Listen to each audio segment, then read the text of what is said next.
자, 여러분들 드라마나 영화를 볼 때 여러분들 좀 이렇게 감동하시는 분들, 눈물 잘 흘리시는 분 계세요 혹시? 그래? 나머지 분들은 이렇게 감정에 메마르신 분들인가요? 예, 기도원에서 한 40일 좀 다녀오시길 바래요. 여러분들 우리가 드라마나 영화를 볼 때 혹은 감동적인 이야기를 듣거나 경험을 할 때 우리는 어떤 뭐 눈물을 흘린다든지 혹은 마음이 속상하거나 마음의 그런 요동침을 우리가 느낄 수가 있죠. 감정입니다. 여러분들이 성경 읽을 때 어떤 그런 감동이 느끼시세요? 성경 읽을 때? 성경 읽을 때도 우리는 눈물이 날 수 있어요. 여러분들 그래서 나는 영화 볼 때는 눈물이 안 나는데 정말로 하나님께서 기록하여 주신 성경의 말씀을 읽을 때 정말 내가 눈물을 주체할 수 없다라는 그런 경험도 좀 했으면 좋겠습니다. 그런 감동이 좀 있어야 되는데요. 정말 그럴 수 있기를 바라고요. 하나님은 저와 여러분들의 감정을 통해서 일하시기도 해요. 그냥 감정이라는 것은 우리가 무시해서는 결코 안 되는 그런 요소죠. 마음에 감정이 있고 감동이 들어오고 혹은 그 감동과 감정으로 인하여서 눈물이 나온다라는 것은 생명이 있다라는 증거입니다. 생명이 있음. 오늘 계시록 첫 부분을 보는데요. 존 웨슬리가 이런 이야기를 한 적이 있습니다. 요한계시록은 눈물 없이 쓴 책이 아니요 눈물 없이 이해할 수 있는 책이 아니다라고 얘기를 한 적이 있어요. 우리 현아 씨께서 계시록을 공부하셨을 때 너무 감동했다라고 지난주인가 지지난주에 간증하신 적이 있어요. 맞습니다. 예, 눈물 없이는 어떤 마음의 요동침 없이는 들을 수 없고 이해할 수 없는 책이 바로 요한계시록이다. 그래서 오늘 본문 첫 부분을 보는데요. 계시록 첫 부분인데요. 매우 강력한 말씀입니다. 1절부터 8절까지는 굉장히 강력한 말씀인데 저는 이 1절부터 8절까지의 내용이 계시록 전체를 요약하는 어떤 굉장히 중요한 본문이라고 저는 생각을 합니다. 요한이 그 시대 때에 교회들을 향해서 쓴 외침인데요. 그 외침이 오늘날 저와 여러분들에게 그대로 적용되는 말씀이면 좋겠다라는 생각이 듭니다. 여전히 요한은 계시록을 통해서 지금 우리에게 말하고 있다. 동시에 주님께서 요한의 계시록을 통해서 우리에게 말씀하신다라는 것을 우리가 좀 마음에 담으면 좋겠습니다. 우선 오늘 8절까지의 말씀이 어떤 말씀인지 한번 쭉 고오버하고 우리에게 주시는 말씀이 무엇인지 한번 보겠습니다. 1절부터 2절은 계시록의 출처에 대해서 얘기를 합니다. 바로 예수 그리스도다. 앞으로 미래에 일어날 일들을 성부 하나님께서 성자 예수께 주시고 천사들을 통해서 그것을 요한에게 보여주신 것들을 성령 하나님의 감동으로 기록한 것이 바로 이 계시록이다라고 우리가 볼 수 있습니다. 이것은 예수 그리스도의 계시다라고 얘기합니다. 앞으로 미래에 일어나야 할 일들은 계시록과 성경 전체를 보게 되면 무엇을 중심으로 전개가 되며 무엇을 중심으로 진행이 되는가? 바로 예수 그리스도입니다. 요한계시록에서 누누이 강조하는 것은 예수 그리스도, 예수가 중심이에요. 이 예수 그리스도로 이루시는 일들을 요한에게 전달을 했다. 따라서 계시록은 예수 그리스도가 중심이며 예수 그리스도가 주인공이 되는 하나님의 말씀이며 기록이고 그러한 예수 그리스도를 외치고 있는 것이 계시록이며 그 당시 교회가 들었던 것은 물론 예수 그리스도였고 지금도 우리에게 예수 그리스도를 외치고 있다는 것을 오늘 본문에서 보게 됩니다. 3절 계시록의 목적. 자, 저와 여러분들이 요한계시록, 묵시록이라고 하는 장르를 우리가 접했을 때에 딱 먼저 드는 생각이 뭘까요? 계시록하면 무섭다. 그렇죠. 뭐 666, 뭐 짐승의 표, 마지막 날, 지구의 종말, 세상 끝났다, 멸망한다라는 식으로 우리가 많이 접했던 것 같아요. 그래서 그런 것들을 주제 삼아서 이제 뭐를 합니까? 요한계시록에 나오는 뭐를 계산해요? 네, 날짜, 숫자 계산하고 여러 가지 상징적인 것들을 나름 막 이 현대식으로 이제 해석하려는 노력을 많이 하죠. 그래서 굉장히 두려운 존재들이 앞으로 존재할 것이며 언제 예수님이 다시 오실 것이고 언제 아마겟돈 전쟁이 터질 거라는 것을 굉장히 계산들을 많이들 하시는데 이 기록된 이 계시의 말씀으로 뭐를 주신다고 말씀하고 계십니까? 복을 주신다고 말씀하셨어요. 이것이 바로 계시록의 목적이에요. 복을 주시기 원함이지 멸망의 사건, 앞으로 일어날 생각지도 못할 사건들을 가지고 무서움이나 공포나 두려움을 주려고 기록된 말씀이 아니라는 거예요. 복을 주시기 위함이다. 그때라고 표현하고 있습니다. 그 주님이 다시 오시는 날이 가까워 오기 때문에 계시록도 다른 성경들처럼 선포되어야 되는 말씀이고 들려져야 되는 말씀이고 순종해야 될 말씀이라고 분명히 기록하고 있어요. 이 계시의 말씀을 통해서 무엇을 주시느냐? 바로 복을 주신다고 말씀합니다. 선포되어야 되고 들려져야 되고 지켜져야 될 말씀을 통해서 복 주기를 원하시는 거예요. 그래서 복을 준다라는 의미는 계시의 말씀을 통해서 복을 준다라는 의미는 이 말씀 자체가 즉 계시록이 복 자체가 된다는 말입니다. 말씀이 곧 복이 되는 말씀이에요. 복이란 말이에요. 그런데 다시 한번 Let's go back to verse 1 and 2. 1절과 2절의 계시록의 중심은 무엇이다? 예수 그리스도예요. 계시의 중심, 곧 계시는 예수 그리스도를 가리키고 예수를 말하고 있습니다. 결국에는 무엇이 복이냐면 바로 예수 그리스도가 복이라는 것을 초반부부터 굉장히 강력하게 선포를 하고 있는 것 같아요. 4절 보겠습니다. 계시록의 수신자를 언급합니다. 누가 이 서신을 받아서 읽고 있느냐 봤을 때에 요한이 이 서신을 썼던 당시의 교회가 바로 수신자였고 또한 2000년이 넘어서 훌쩍 넘어서 2025년 마지막 주일 예배를 지금 모이고 있는 우리 교회된 저와 여러분들에게 주시는 계시의 말씀이라는 것을 보게 됩니다. 우선 은혜와 평화를 비는 말로 교회들을 축복합니다. 은혜와 평강이 있을지어다. 제가 몇 주 전에 이거에 대해서 잠시 설명해 드린 바가 있어요. 사도 바울도 동일하게 교회 성도들에게 인사할 때 은혜와 평강이 있기를 바란다. 그리스 헬라어식의 인사법인 은혜를 빈다라는 말, 그레이스와 또한 히브리식으로 이스라엘 민족들이 서로 인사했던 샬롬, 평강을 비는 그런 복합적인 인사법을 우리가 이야기를 나눈 적이 있습니다. 우리 요한도 동일하게 은혜와 평화를 비노라. 그러면서 예수 그리스도의 이름으로 축복을 하는데요. 그 예수님을 어떤 식으로 지금 수식하냐면은 죽은 사람들의 첫 열매 그리고 땅 위의 왕들의 지배자라고 표현하고 있습니다. 예수님을 이런 식으로 표현을 해요. 죽은 사람들의 첫 열매이셨고 땅 위의 왕들의 지배자라고 설명하고 있습니다. 죽은 사람들 열매 맺을 수 있어요, 여러분? 죽은 사람들 열매 맺지 못해. 죽은 사람 열매를 맺어? 열매가 있어? 막 이렇게 막 꽃이 피어나고 막 사과가 열리고 막 그래? 안 그렇지, 그렇지? 오직 살아있는 생명체만이 열매를 맺을 수가 있어요. 오직 살아있는 생명만이 열매를 맺게 돼 있어요. 자, 죽으시고 부활하신 예수가 바로 모든 성도들의 첫 열매라고 설명하고 있는 거예요. 죽으시고 부활하신 예수 그리스도께서 모든 성도들의 첫 열매가 된다. 이 당시의 성도들은 어떤 상황이었냐면 로마 제국에 핍박이 있었습니다. 죽음이 언제 올지도 몰라요. 어떤 고통과 어떤 시련과 어떠한 박해가 있을지 모르는 상황에서 살아가고 있는 성도들에게 지금 요한은 편지를 쓰고 있습니다. 죽음을 기다리고 있는 그 고난을 살아가는 성도들에게 지금 요한은 그 죽으시고 부활하신 예수가 왕의 왕이 되신다라는 겁니다. 이 세상 모든 왕의 지배자가 되신다라고 아주 강력하게 선포하면서 이 수신자들을 또 격려하는 그런 인사를 지금 하고 있는 것이죠. 5절 두 번째 부분부터 6절까지 보면요, 복음을 요약하고 있습니다.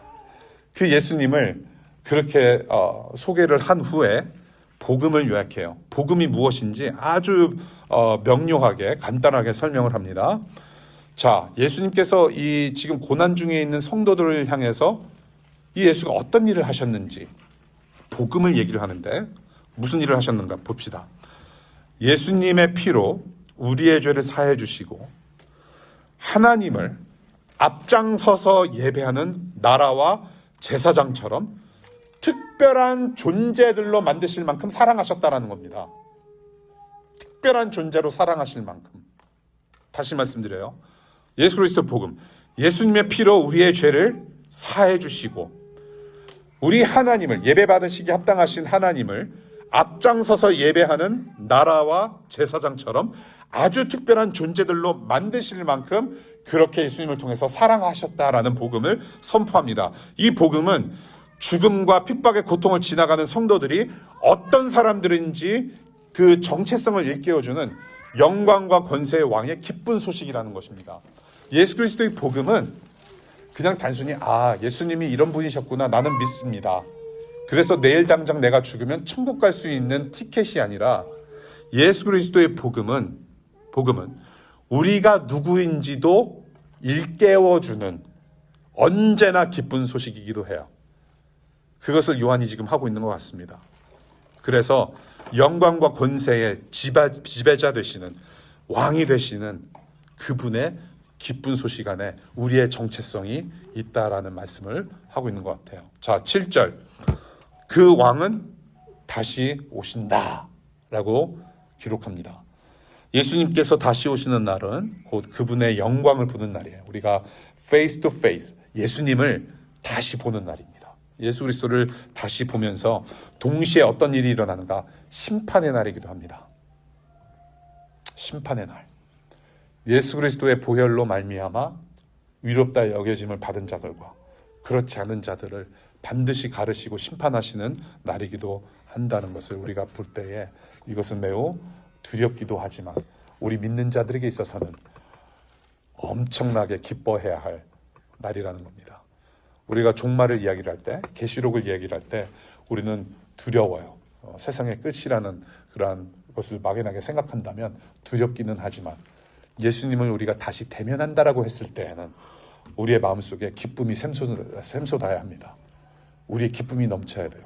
정말로 그 예수가 보고 싶은 마음이 막 샘솟아야 됩니다. 막 일어나야 돼요.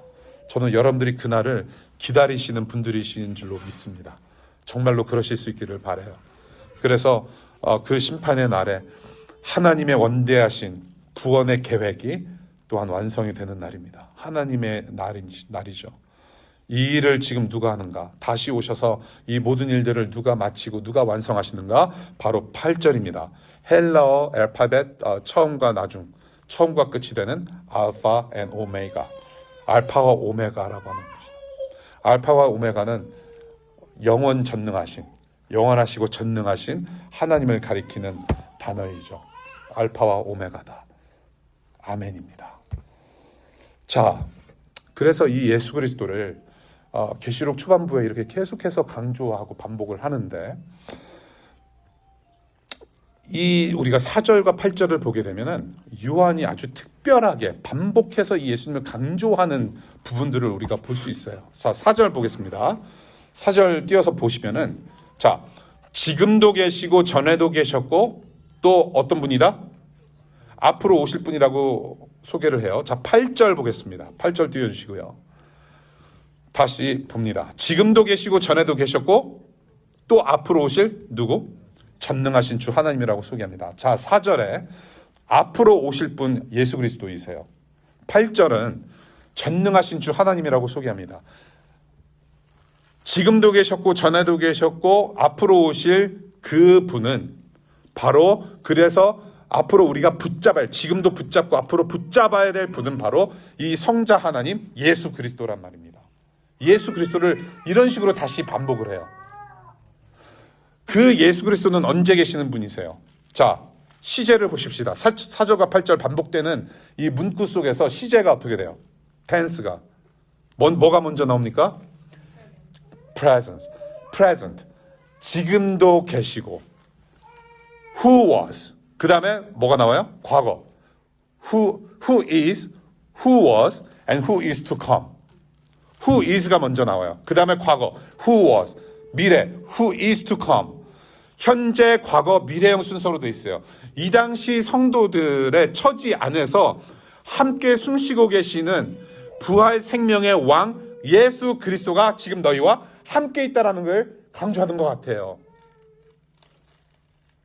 우리의 시제의 어떤 그런 시간의 흐름을 잠시 뒤로 하고 요한은 강조하는 것은 Who is? 예수 그리스도.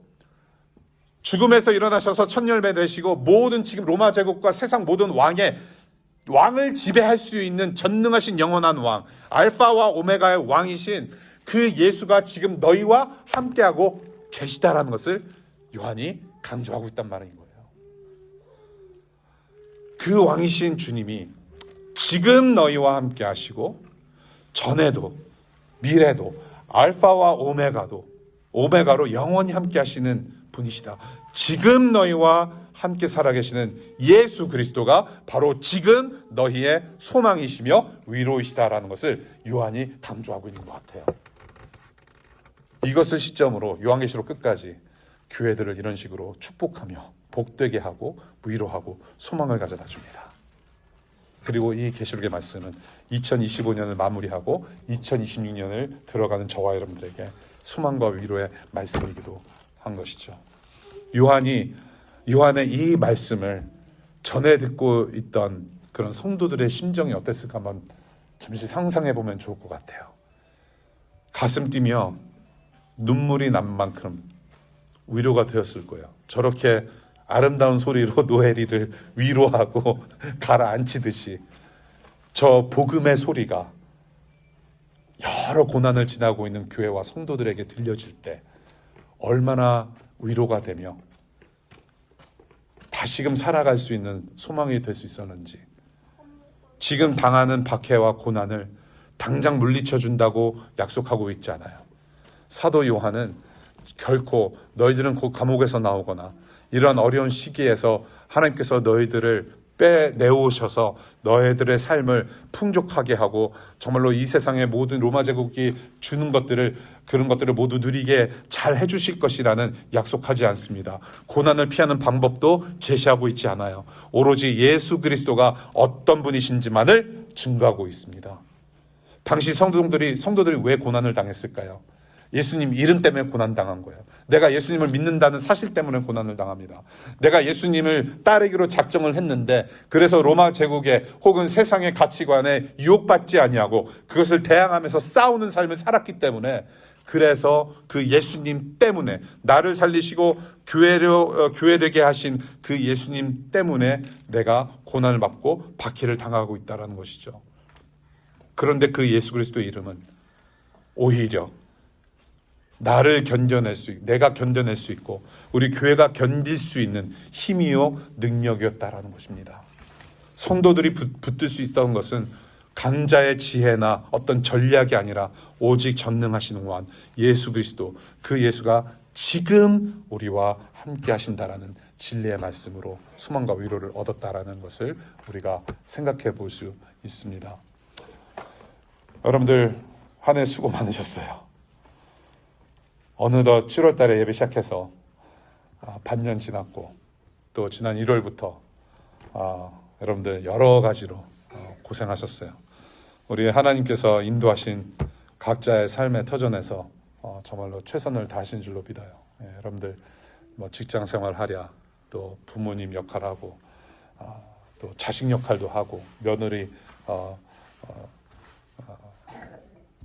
사위 역할도 하고 또 매니저로서 여러 가지 모습을 가지고 여러분들 삶의 예배를 드리셨습니다. 여러분들 하나님께서 지난 1년 동안에 여러분들의 삶을 통해서, 삶의 예배를 통해서 영광 받으시는 줄로 믿어요.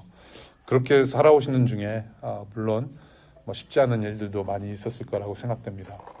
우선은 여러분들 안에 있는 어떤 죄를 싸워 이겨내기 위한 그런 영적인 몸부림 치셨을 거라 생각이 되고, 그래서 주님을 더욱더 알아가고 싶고 더 가까이 하고자 하는 마음으로 살아왔을 때 그 마음조차도 부족하고 연약하지만 그 마음조차도 하나님께서 예배로 받으신 줄로 저는 믿습니다.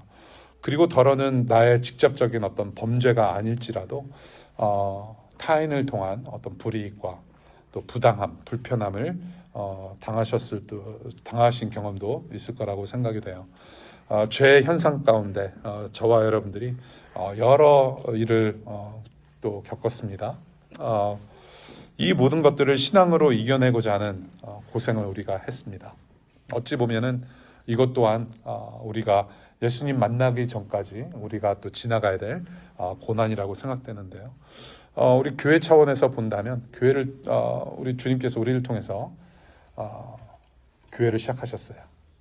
교회 공동체를 작게나마 시작하셨는데 지난 나날 동안 마음 상하는 일도 많으셨다고 생각을 하고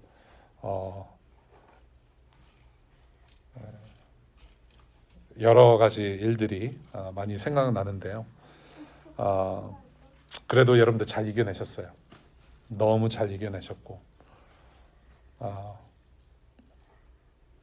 하나님은 다 보세요. 그 순간순간 하나님께서 함께 하셨어요. 7절 보겠습니다. 주님을 찌른 자들이 우리 하나님의 심판을 보게 될 거라고 말씀하셨어요. 교회든 일상이든 우리의 삶의 모든 영역을 봤을 때 우리에게 조롱하고 조소 섞인 말로 저와 여러분들의 마음을 찌른 자들 주님께서 반드시 기억하십니다. 우리의 죄도 기억하실 뿐만 아니라 모든 사람의 죄도 기억하시고 모든 사람의 허물과 연약함 다 기억하세요. 우리는 심판의 날에 우리는 하나님 앞에 정말로 어떻게 설 수 있는지 우리는 하나님의 심판대 앞에 정말로 아무도 우리는 하나님 앞에 담대히 나갈 사람 없습니다. 우리가 심판대에 서든지 회개하며 주님께 돌아오든지 우리 하나님은 하나님의 일을 하세요. 이미 하나님께서는 여러분들 가운데 이미 예수님의 일을 시작하셨어요. 우리 주변에 있는 모든 사람들 하나님께서 하나님의 일을 하실 겁니다. 우리의 입으로는 저주하지 않았으면 좋겠어요. 그것은 우리의 일이 아니에요. 하나님은 하나님 일을 하십니다. 심판자이시며 왕이신 예수님께 우리 다 맡겼으면 좋겠어요. 우리가 할 일은 지금 우리와 함께 하시는 예수 그리스도께 집중하는 일이라고 저는 생각을 해요. 그 예수님께 집중하면서 우리가 앞으로 더 큰 고난이 있을지도 몰라요. 정말로 앞난 일은 장담할 수가 없습니다. 그럼에도 우리가 해야 할 일은 그 고난 중에도 지금 함께 숨쉬고 계셔서 약할 때 강함 되시는 우리 주님께 집중하는 것이 저와 여러분들이 일상에서 해야 할 일이고 교회로서 해야 될 일이라고 저는 믿습니다. 지금 우리와 함께 하시는 하나님께, 지금 우리와 함께 하시는 예수님께 온전히 집중하고 그 주님께서 하시는 일에 우리가 전적으로 몸과 마음을 바쳐서 또 하는 기쁨을 우리가 누리는 것이 바로 우리가 해야 할 일이다라는 것을 오늘 본문을 통해서 말씀을 드리고 싶었어요. 수고 많으셨습니다. 앞으로 우리 거룩한 수고 계속 많이 했으면 좋겠어요. 왜? 하나님은 알파와 오메가이시기 때문에 그래요. 말씀 맺겠습니다. 이 땅의 시간 단위로 한 해가 끝나요. 바뀌지 않는 세상입니다. 여전히 우리의 카드빚 가지고 들어가요. 카드빚 다 갚으신 분 여기 계시죠? 예. 우리의 성적, 우리의 어떤 여러 가지 일들을 가지고 들어가요. 그러한 시간의 흐름 속에서 계속 살아가지만 하나님은 처음과 나중, 알파와 오메가이신 영원하시고 전능하신 하나님이십니다. 지금의 현재 하나님을 만날 때 비로소 과거의 그 하나님이 어떤 분이셨고 또 앞으로 어떤 하나님이실는지 우리가 알 수 있고 계속 그래서 우리는 신뢰할 수가 있어요.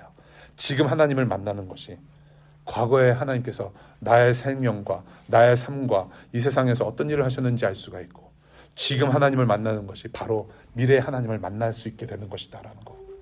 그래서 우리는 하나님을 신뢰할 수가 있는 거예요.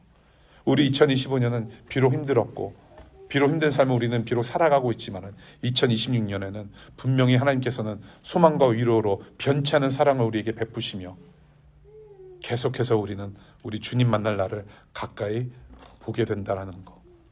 우리가 2025년에 오메가를 올려드리고 2026년 알파부터 다시 주님께 전적으로 우리 모든 것을 맡겨드리며 예수님께 집중하고 감사 찬송할 수 있는 그런 감사 찬송 가득한 영생을 계속 살아가시는 여러분들 되시기를 간절히 축복합니다. 우리 기도하겠습니다. 기도하자.